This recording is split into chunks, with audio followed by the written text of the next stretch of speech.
This is a Sandy Boy Productions podcast.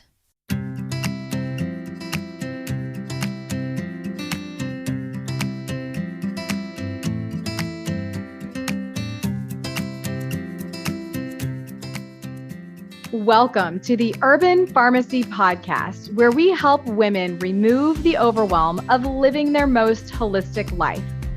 This is the place to find evidence-based nutrition tactics, healthy lifestyle and wellness tips, abundance mindset, and easily implementable low-tox living strategies so you can rise up to your full potential and protect your family's health.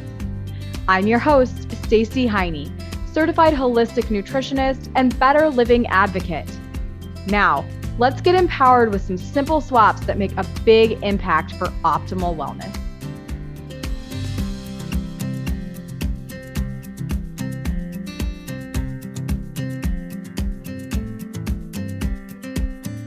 If you care at all about your health and longevity, today's episode is definitely worth hearing. Welcome to episode number 2 of the Urban Pharmacy Podcast. Our guest today is Dr. Joel Kahn of Detroit, Michigan. He is a preventative cardiologist and a clinical professor of medicine at Wayne State University School of Medicine. He graduated summa cum laude from the University of Michigan Medical School and trained in interventional cardiology in Dallas and Kansas City. Known as America's Healthy Heart Doc, Dr. Kahn is a diplomat of the American Board of Internal Medicine and maintains subspecialty board certification in cardiovascular medicine. He was the first physician worldwide to complete the metabolic cardiology curriculum in conjunction with A4M.com/MMI and the University of South Florida. Dr. Kahn has authored scores of publications in his field, including articles, books, chapters, and monographs. He writes articles for Mind Body Green, Thrive Global, and Reader's Digest, and has 6 books in publication, including Your Whole Heart Solution, Dead Execs Don't Get Bonuses, The Plant-Based Solution, and Lipoprotein A. He has regular appearances on Dr. Phil, Dr. Oz, The Joe Rogan Experience, and The Doctor's Show. He has been awarded a Health Hero Award from Detroit's Cranes Business. He owns a Healthy Heart restaurant as well in Detroit. You can stick around for the show notes to get all of those links, but Dr. Kahn can also be found at drjoelkahn.com. You know, today's episode is all about your cardiovascular health. And if you don't have your cardiovascular health, your health in general cannot be good. So, you know, today is digging into how we can prevent and potentially reverse the number one killer of Americans, which is heart disease, in addition to so many other lifestyle changes that you can make to prolong your life. It's going to be a good one. Stick around.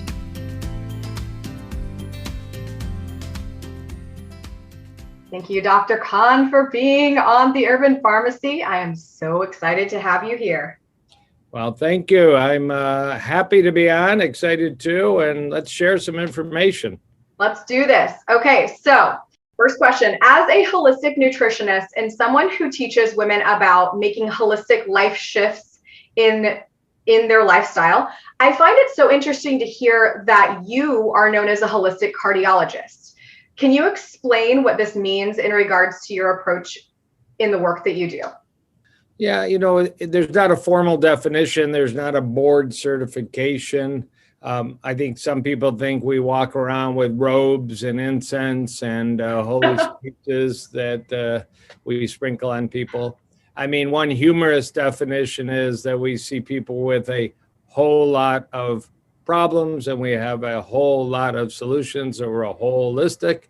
But, you know, really the true meaning is, you know, I think doctors, nurse practitioners, physician assistants mean well, but we're taught, you know, a very rigid platform of some questions, some examination, prescription, surgery, procedures, imaging, on to the next one. And, a deep dive in stress, nutrition, environmental toxins, family background, family support, exercise, dental health, mental health, hormonal health, the things that all make up, who we truly are as humans, as patients, doesn't get as much attention. So it's this idea that you do ask a whole lot of questions. I mean, by the end of an interview with a patient, I know breakfast, lunch, dinner, snacks, alcohol, tea, coffee, soda, sparkling waters, dogs, cats, horses, kids, grandparents, and on and on. How many times they brush their teeth, what they brush their teeth with. It's not an endless series of questions, but in my case, it's things that are linked particularly to cardiovascular health and prevention. Yeah, all those things do matter so much. And it's really amazing to know about doctors like you who take that extra step to help people understand the whole picture. I think it's really, really important.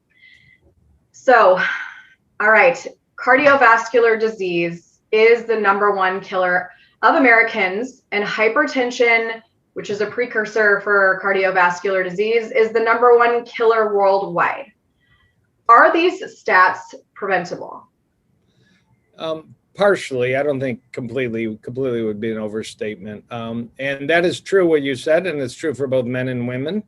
Women suffer horrible hypertension and the consequences of brain disease, heart disease, kidney disease, blood vessel disease, and certainly men do. And all the other cardiovascular diseases like heart attack, stroke, cholesterol, blood pressure can all occur as equal in men and women. There are places where what we consider routine is rare, places in the world. So if you go to Nigeria, you'll see very, very little cardiovascular disease, hypertension. Research is strong. I mean, that's just one example. There's places in Mexico, there's places in the Pacific.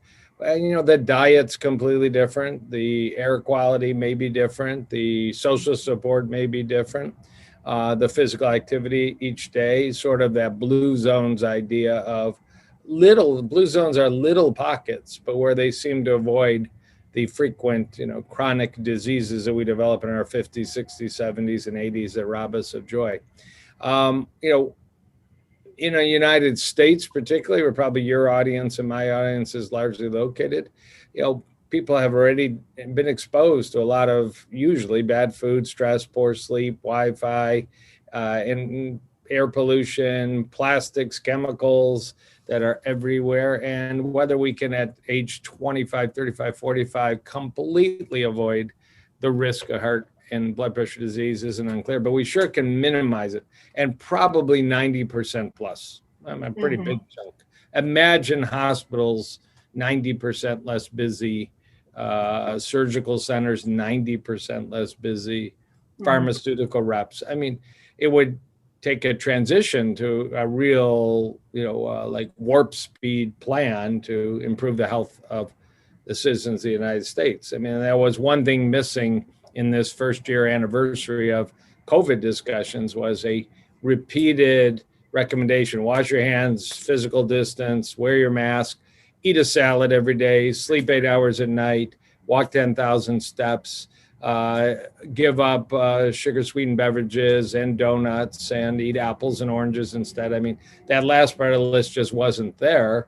And sadly, I don't think we're prepared in this country to make that kind of logical, low-cost recommendation as public policy. But I'm one of those voices, and there's a lot. You are too, of course. Mm-hmm. And where you were saying in the treatment of COVID, how can we prevent the, exacerbation, or perhaps help ourselves heal more rapidly? The same thing goes for cardiovascular disease and a lot of the chronic illnesses that are happening in this country and worldwide. So it all comes down to lifestyle. Most of it does. So when we're just talking about prevention of cardiovascular disease in particular, what can we do to prevent it? That's such a loaded question, but where do we start? Yeah. So, I mean, it's a wonderful question. There's pretty simple answers. In the 1940s and 50s, not to sound too oldie fogey. I mean, I was born in 1959, so I guess I was a little bit of the 1950s, not the 40s. Heart attacks started to rise in the United States, mainly men, but men and women. Soldiers coming back with free cigarettes, fast food restaurants, women getting in the workforce more and picking up food on the way home, not at home preparing garden fresh food. Whole lot of, but we didn't know why. And some people thought it was just aging. A lot of research in the 50s, 60s, 70s pointed to at least 5 big factors that doctors are taught to ask a patient. Do you smoke? Do you have diabetes? Now, that's not a very deep question because you would want to ask, why do you have diabetes? And that's all the lifestyle question. But do you have diabetes? Do you have established high blood pressure? Do you have a high cholesterol?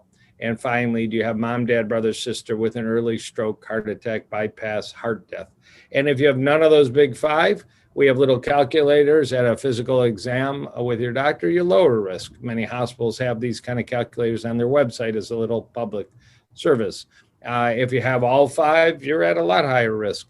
But it doesn't go to the real root cause of what causes heart disease. And some studies have revealed not just heart disease, cancer, brain disease, lung disease, the top killers, the killers of 75% of Americans, numbers just go down the list, 1, 2, 3, 4, 5.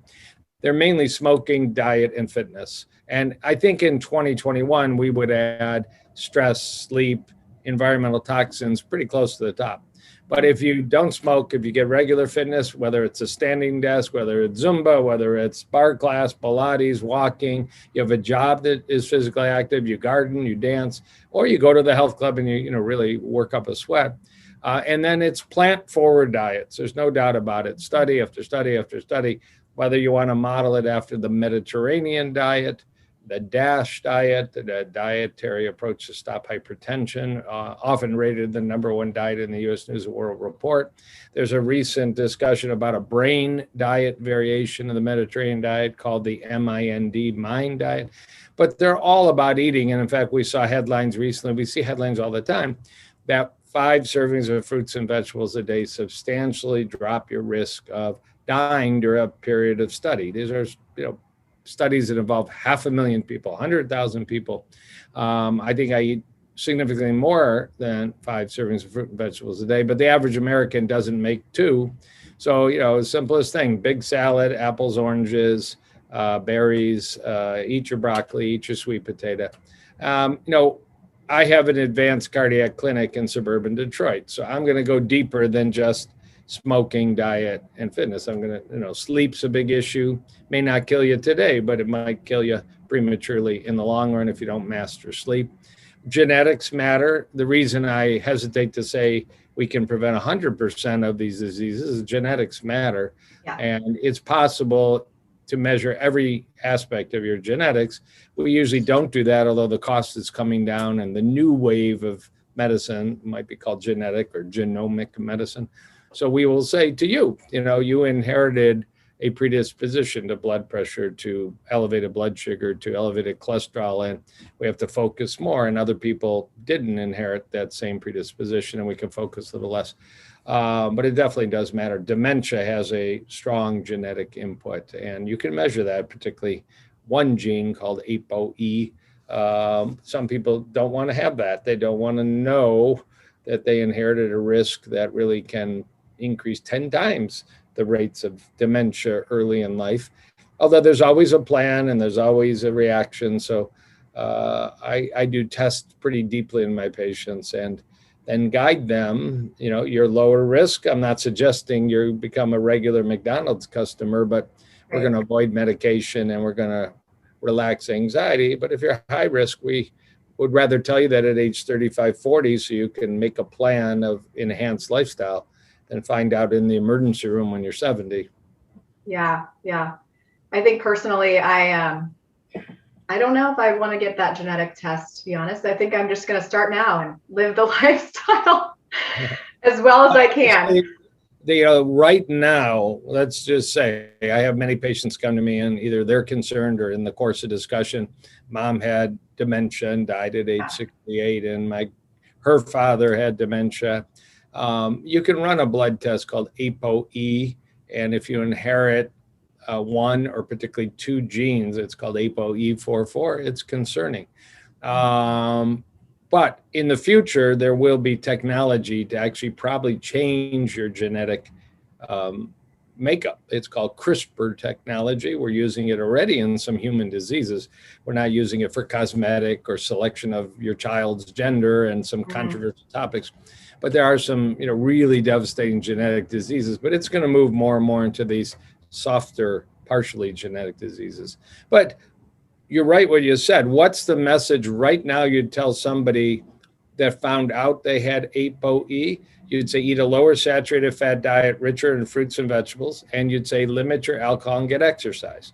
That's probably a reasonable platform to recommend to everybody. Eat more fruits and vegetables, get more exercise, keep your body weight from being overweight and obese, and don't imbibe alcohol because it is in some people a brain toxin, and in this particular genetic inheritance, it seems to be particularly a brain toxin. So you're right, you don't have to necessarily run the test, but somebody should tell you that little message I just shared.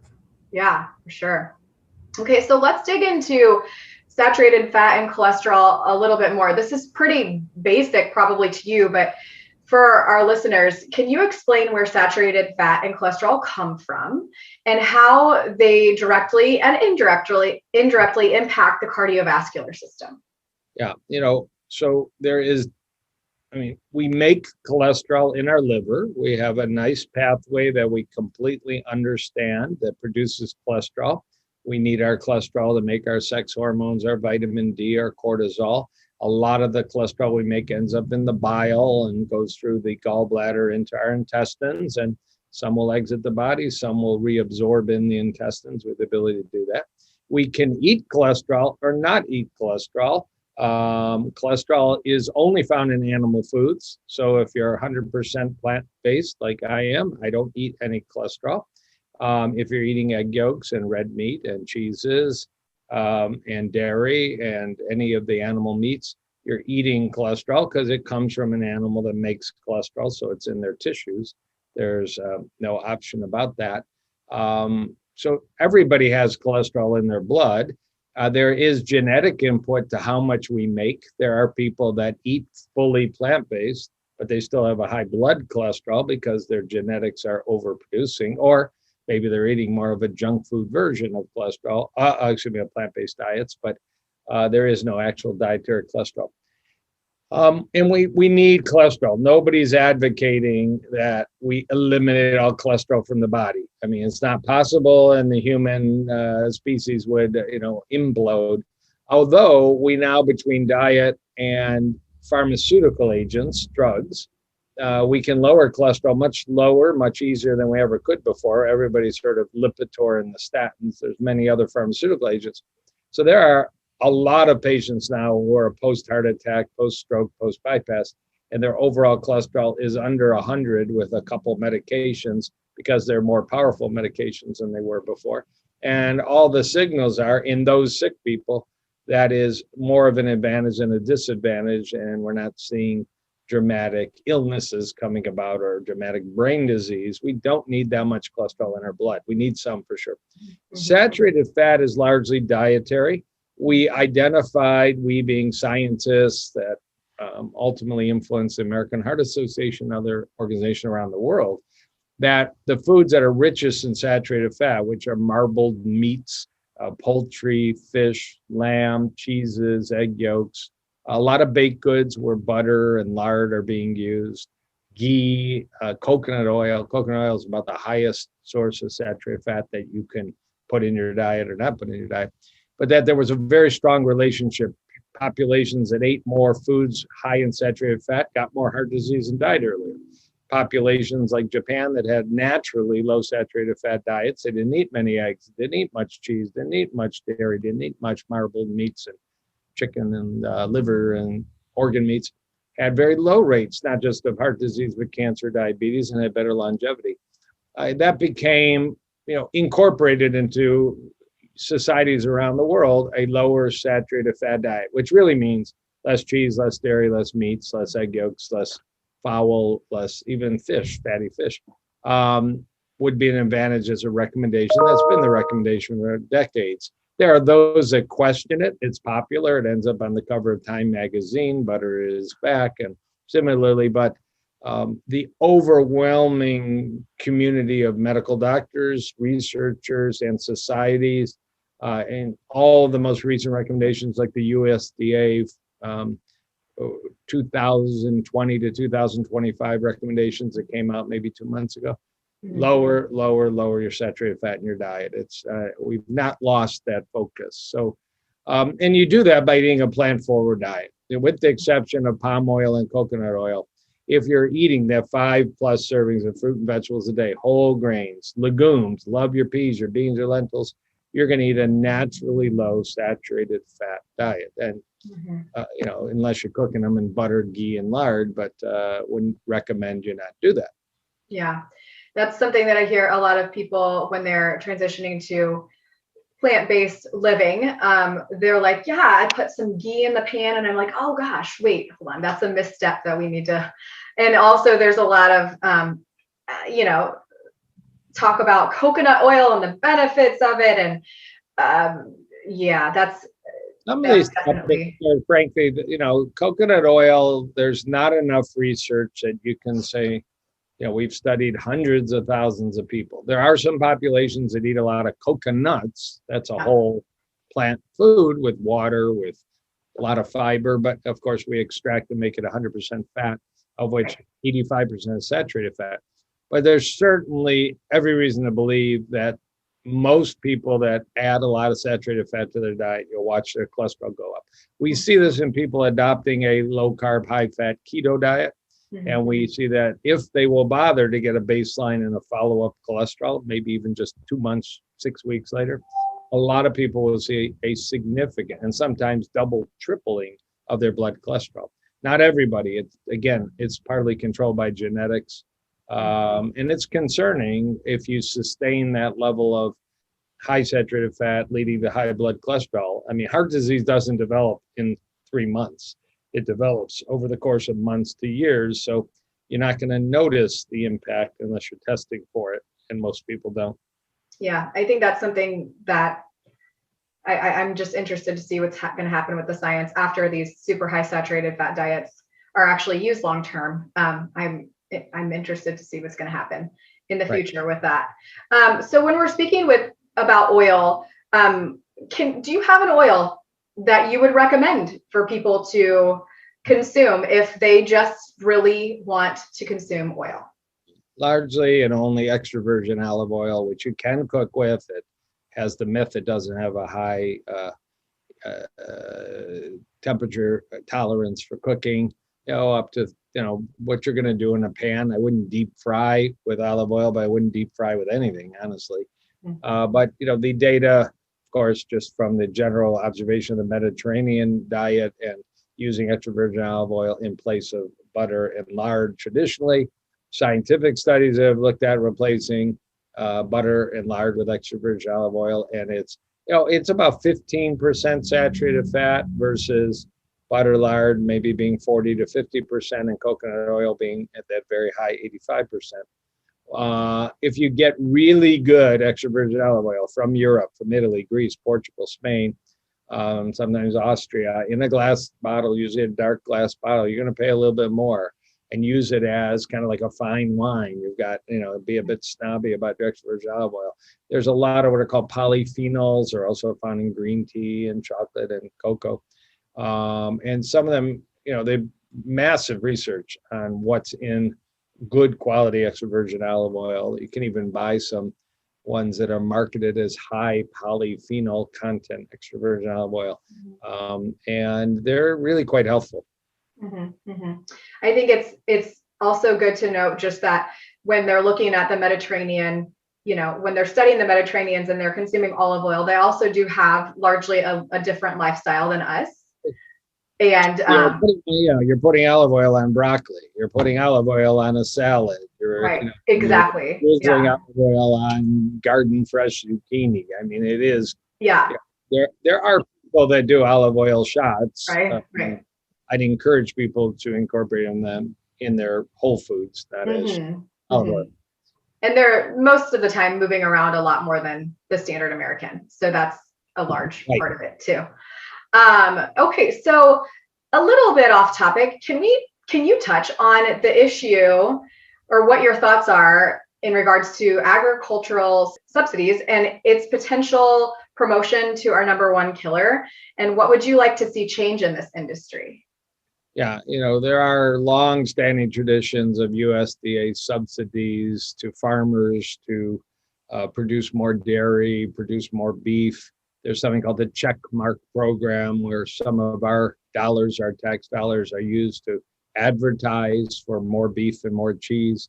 I'm in the state of Michigan. We have a Michigan Family Practice Association. They have a magazine, and this damn check mark movement always buys the back page of the magazine to put a beef ad for all the physicians in the United States that are in the family practice mailing list.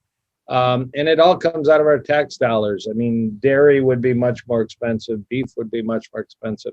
Some of it subsidized the growing of corn and soybean and grains to feed cattle and lamb and fowl. And some of it is to subsidize the production of inexpensive dairy.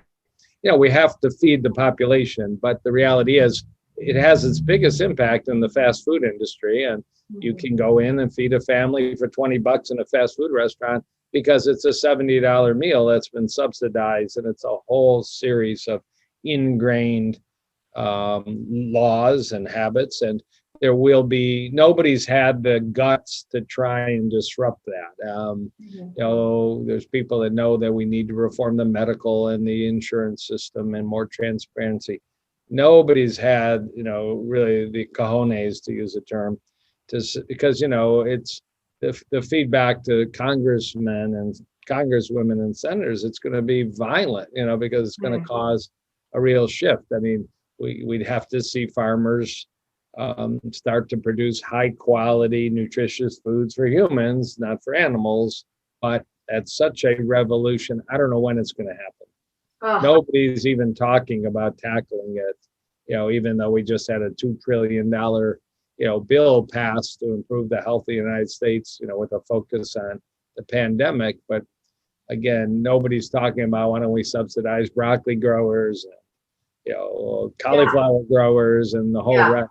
Rather than, a system to put more and more cheese on pizzas, which is inexpensive and allows advertising, which is why you see, cheese intake in the United States, which also means saturated fat intake, salt intake, has just skyrocketed over the last decades. And that's in large part inexpensive, production of dairy. Yeah. It's, as organic farmers ourselves, it's very frustrating, but one step at a time, one farmer's market at a time, just trying our best to shift the industry in any way we can.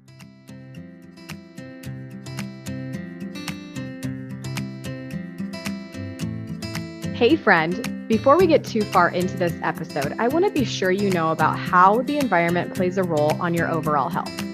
For over a decade, I've been learning so much about the lack of health regulation in the personal care and food industries, and that's actually one of the reasons why I started this show.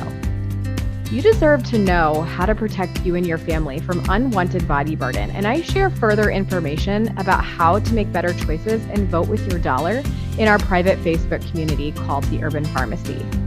On that note, I want to let you know about one of the easiest ways that we've switched to safer, and that's through my favorite clean beauty brand called Beauty Counter. Your skin is your largest organ, and what you put on it every day matters a lot. And with a low carbon footprint, cruelty-free formulations, and high-performing results, I haven't found a better beauty brand than Beauty Counter in over 5 years of working with this mission-driven brand. To learn more and shop clean, head to mybetterbeauty.com.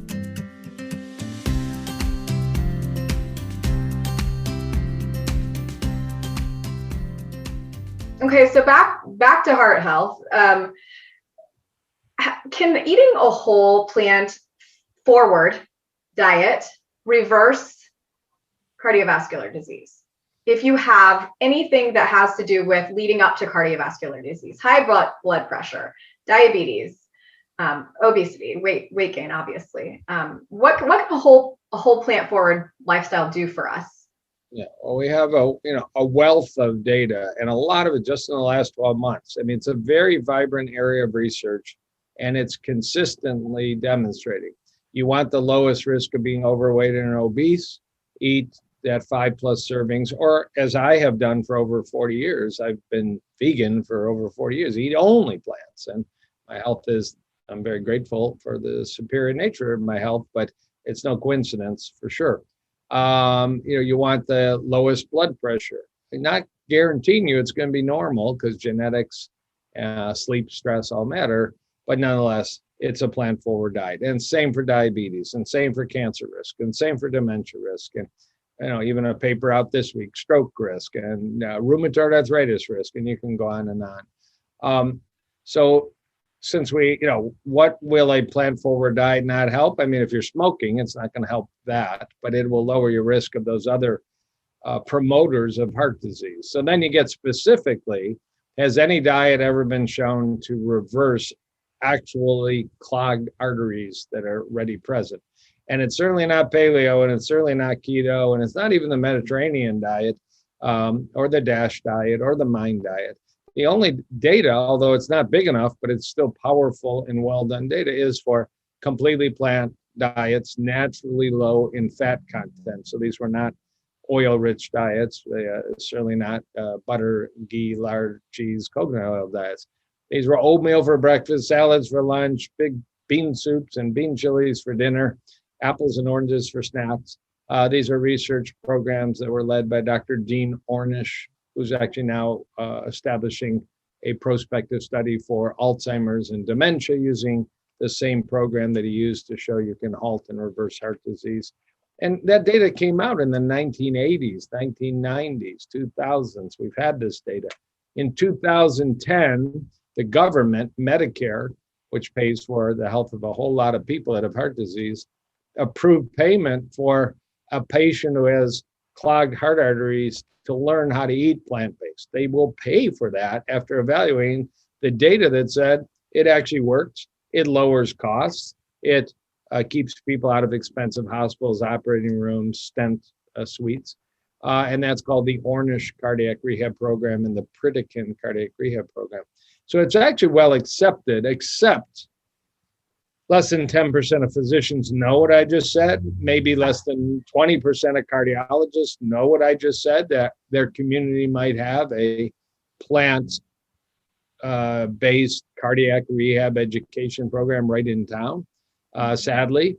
And they're not very well supported. It's just for reasons that are more to do with marketing. Paleo and keto is sexier right now. We have some really great looking men and women who do bikini modeling, and they're all plant-based, but we just seem to have more buzz going on in the keto paleo world. But it's not more science. The science is, if you at age 20, 25, 30, 35, 40, want to lower your risk of ever getting heart disease, ever getting diabetes, erectile dysfunction, dementia, cancer, you're going to load your refrigerator and pantry up with beans and peas and fresh produce, and learn just a few simple recipes you can make over and over and enjoy. You can make a great pizza without cheese. Of course, there is vegan cheese, but I wouldn't put it on the high health list. Pizza to me is just salad with a crust and tomato sauce. Mm-hmm. It's a great reason to load up, garlic and onions and arugula and sliced olives and any walnuts, whatever you like to put in it. So you can have an enjoyable diet. But absolutely, in my own clinic here in suburban Detroit, it's called the Kahn Center for Cardiac Longevity. Mm-hmm. We do ultrasounds of people's carotid arteries to their brain. We show what plaque they have. And a year later, we show how it has diminished, sometimes gone away, with using a plant diet and controlling cholesterol, blood pressure, blood sugar, sometimes with prescription medications, sometimes with more natural supplements. Mm-hmm, mm-hmm. It sounds like we need more people, boots on the ground educating about how to eat. I think that that's one of the biggest things. I'm a food for life instructor with the physicians committee. Wow. And so I think that in your center, and Dr. Ornish's center, like we need so much more of that. We do. It's a multi-billion dollar business. There's a lot of reasons that there's pushback, people's jobs, people's careers, corporate situations. But it is encouraging to see that the biggest corporations, I mean, McDonald's announced that, for the next 3 years with Beyond Meat, they're going to have a non-meat hamburger. And no, that's not the penultimate of healthy eating. But when we get, 10 years ago, if you would have told me fast food restaurants would be cutting back on meats and putting in plant-based options, God knows Starbucks, they're so far behind the times, but even, we're seeing the changes. And yes, they're not screamingly healthy options, but we're getting, we're going to start spreading all over the United States, not through the hospitals. That's the crazy part. It's through commerce. It's not happening through hospitals. It's happening, inadequately through medical offices, like you said. Yeah. Physician committee, responsible medicine, food for life instructors are always, amazing at doing this, but we're not reaching enough people. But when you pull into I hate to say it, a Dunkin' Donuts, a Tim Hortons, a McDonald's, a Wendy's, and Arby's, and in 10 years, there's multiple plant-based options, this is going to have an impact. And then hopefully the brightest, the most motivated will say, that may be a rare thing I have to do when I'm rushing to the soccer practice, but at home, we're going to do the same thing, but in a healthier way and make our own quinoa burgers and black bean burgers and, other options that are just going to let their health blossom. So yeah, I think, dollars rule, follow the money. And right now the money is getting very exciting for fish substitutes. They're talking, I just was reading, steak substitutes, and we could talk for hours. Are these healthy or not? Are they better for the environment or not? They clearly are better for the environment, but they are recognizing that the American public will eat a good meat substitute with very little pushback if the price is right. And that's been challenging, but some of these big companies, even the ConAgras and the Smithfields and Tyson's, they're in the business now, and they can produce at such a big, efficiency that the price will be quite comparable to a beef burger and a plant-based burger. So it's exciting times, but will it translate into less cancer, heart disease, diabetes, and just feeling better every day? You better stick to whole foods predominantly. Yeah. I think there might be some promising research with the cancer. Maybe we'll see. Yeah. I'm excited to see. Okay, so shifting a little bit, still has to do with cardiovascular system. I personally take a product called Neonox from Neogen Life with Dr. Juan. Dr. Juan. It helps increase your nitric oxide production.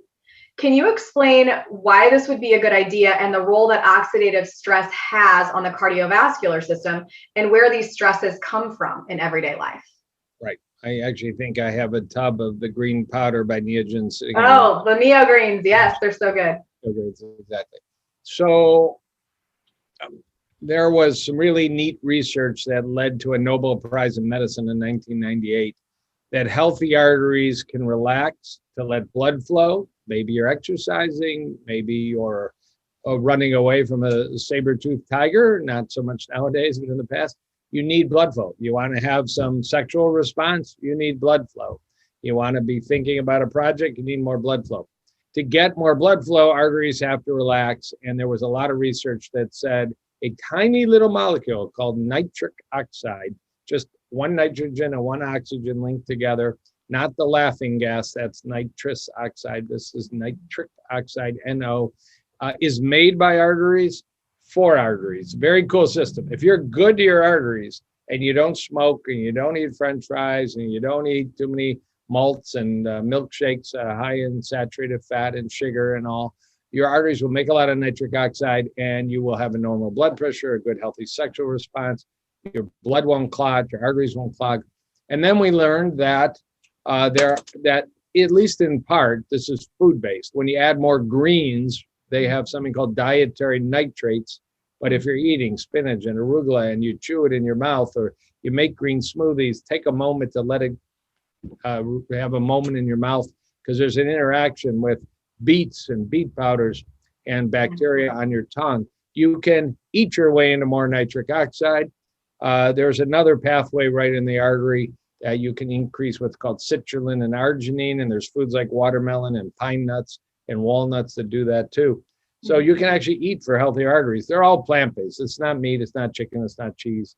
So because most Americans don't get that 5 servings or more of fresh fruits, vegetables, legumes, whole grains a day, it is convenient to reach over and take a scoop of a powder that may be rich in beets and beetroot. But I urge people, take a moment to actually almost gargle with it, not actually the gurgling, but don't just slam down a nice green drink, or take a Neo Greens in water and drink it as a substitute, certainly for a soda, or maybe your third cup of coffee should be a green powdered based water. What will you notice? Your blood pressure may come down, your blood sugar may come down, you may feel more energy and clarity, may have better sexual response. If you can do it with food, if you're a warrior that gets 6, 7, 8, 9, 10 servings of whole plant foods a day, awesome. But there's ways to test for it. You can actually run a little test strip right on your tongue. You can buy, they're called nitric oxide test strips. You can buy them on all the sites, and you just put them on your tongue, and there's a color change. If you're producing enough nitric oxide, it'll be super pink. And if you're not producing enough, it won't be. I may demonstrate here for a minute, but it's a very simple and expensive thing. He's counting. Yeah, it's supposed to be 5 seconds, and then you fold it over for 10 seconds. These are one way I do more sophisticated testing of nitric oxide. So absolutely a good add-on. Some people say, well, that's not a whole food. Well, again, the reality is kids aren't getting 5+ servings of fruit and vegetables a day, but they may not bad. It's reasonably fair. I'm making my nitric oxide in my saliva this morning. Yes. Good. Actually, frankly, I had a salad for breakfast. Not a bad start. It just was in the refrigerator and it looked so luscious. Actually, it was a Greek salad. My wife has learned how to take feta. I saw that. And make it look like feta and taste like feta. And, I just kind of missed the Greek salad because I don't eat feta. And you get a couple of Kalamata olives. That's a good place to put a little extra virgin olive oil right from Greece. That would be a good place to put it.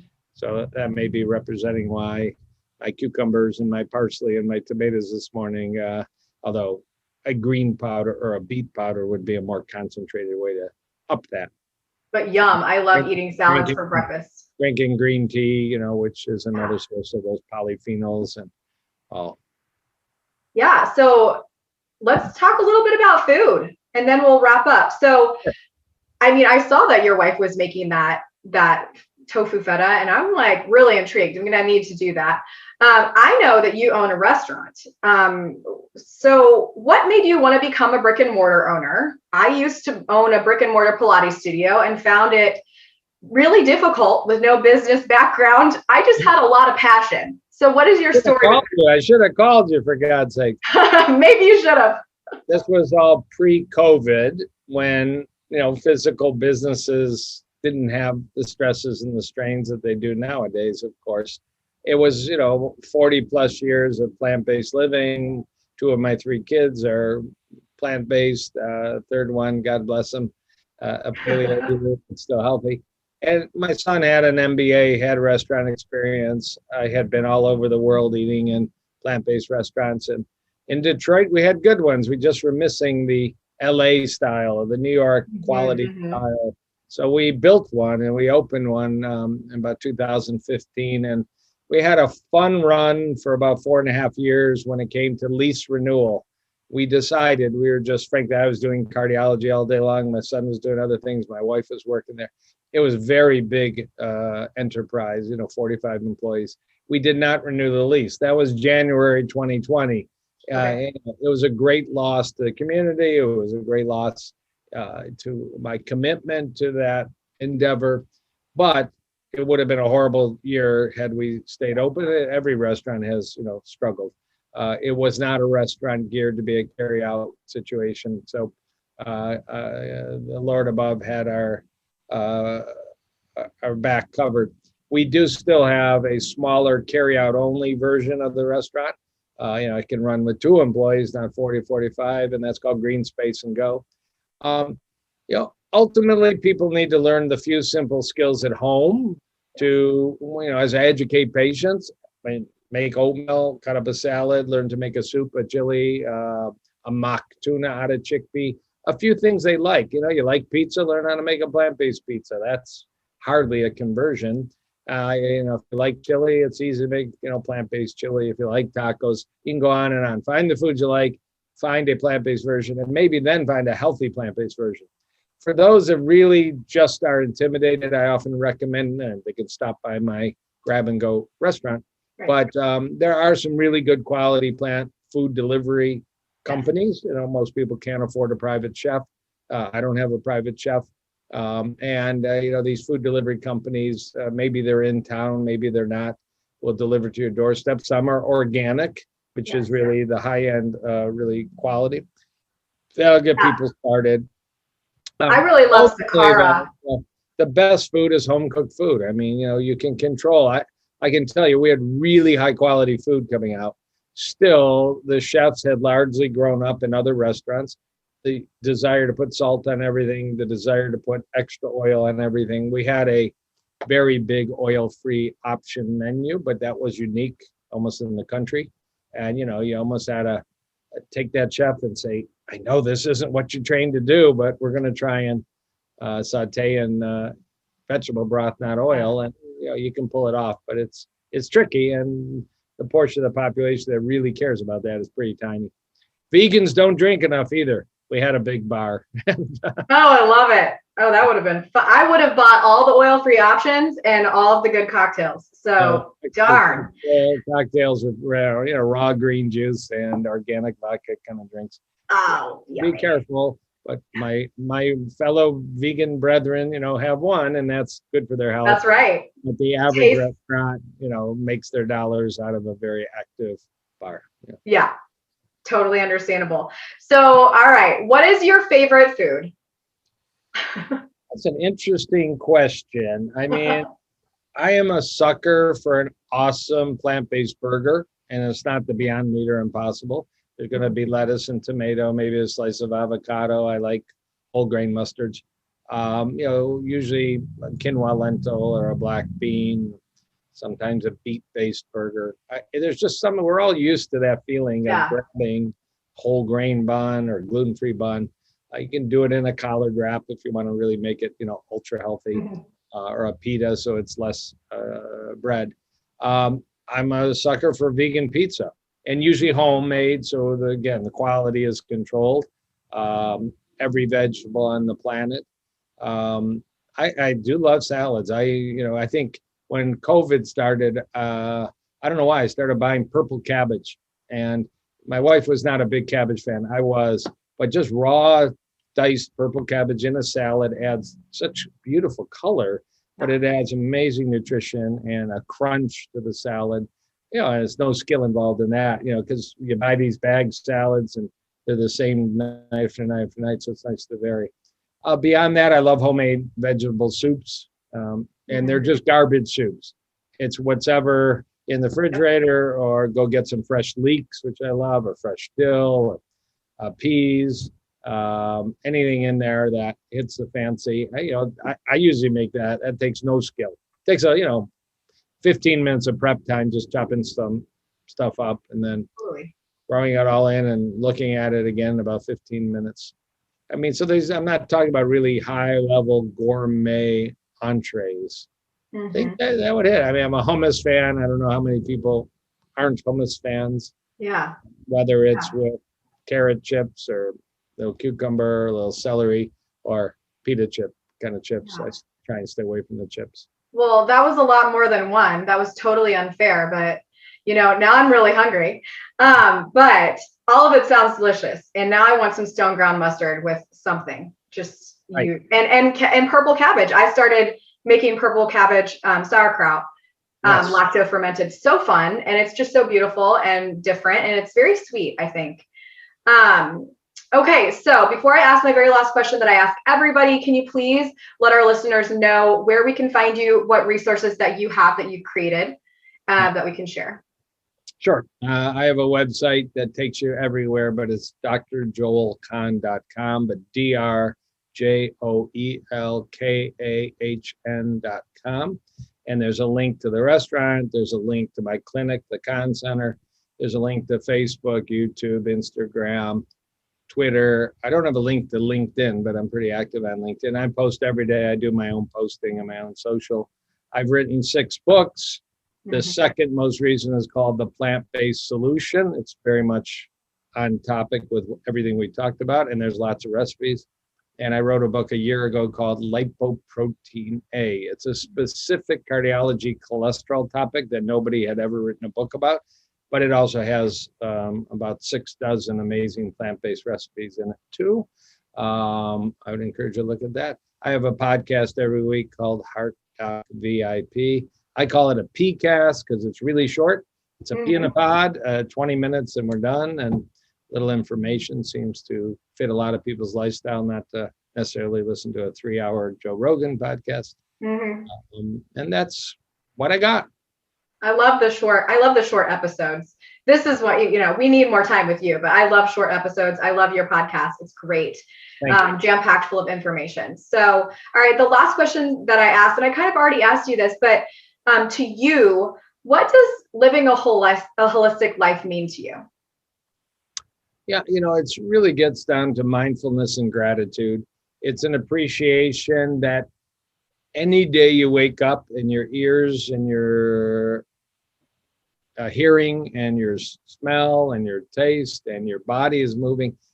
I mean, knowing a lot about medicine and always learning more, it's an absolute miracle. I mean, the moment you open your eyes in the morning, there are trillions of little chemical reactions that are happening to make that happen. And we have that's the the gratitude and the mindfulness. We have a big role in playing whether that works well or not. And when there's a famous statement that a person with good health has 1,000 dreams, a person with poor health has 1 dream. Obviously, regain. Don't wait till you're ill. Don't wait till you got fatty liver, diabetes, or heart disease, or high blood pressure, or erectile dysfunction, or cancer, or starting to lose your memory. Protect yourself. And it's not 100% protection, but wouldn't you love to wake up and feel as good at 65 as you do at 35? And it's not an accident. It's not going to happen by accident. It's going to happen with a pretty simple plan. I mean, I'm pretty perfect, I'd say, at the food part.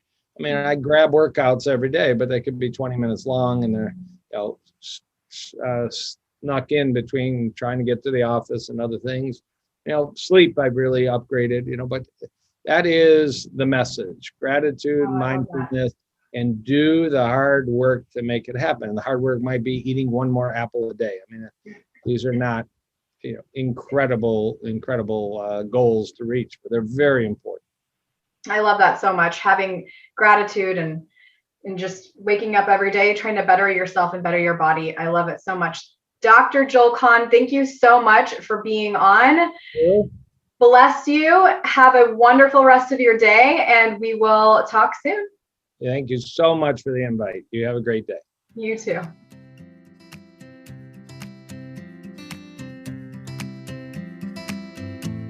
I'm over here cheering you on because you just finished another episode of The Urban Pharmacy. For today's show notes, head on over to theurbanpharmacy.com and be sure to join us inside our private Facebook group called The Urban Pharmacy, where we share inspiration, live trainings, and holistic living tips to help you build community and the healthy lifestyle that you've always wanted. If you enjoyed today's episode, make sure you hit that subscribe button and please consider leaving us a 5-star review. Before we connect again on the next show, follow me on Instagram at The Urban Pharmacy. That's urban with an H and pharmacy with an F. And I can't wait to hear your wellness journey as we get to know each other better. There's truly no better time than now to level up your life. And I am so proud of you for showing up today. Until next time, be well, Health Crusader.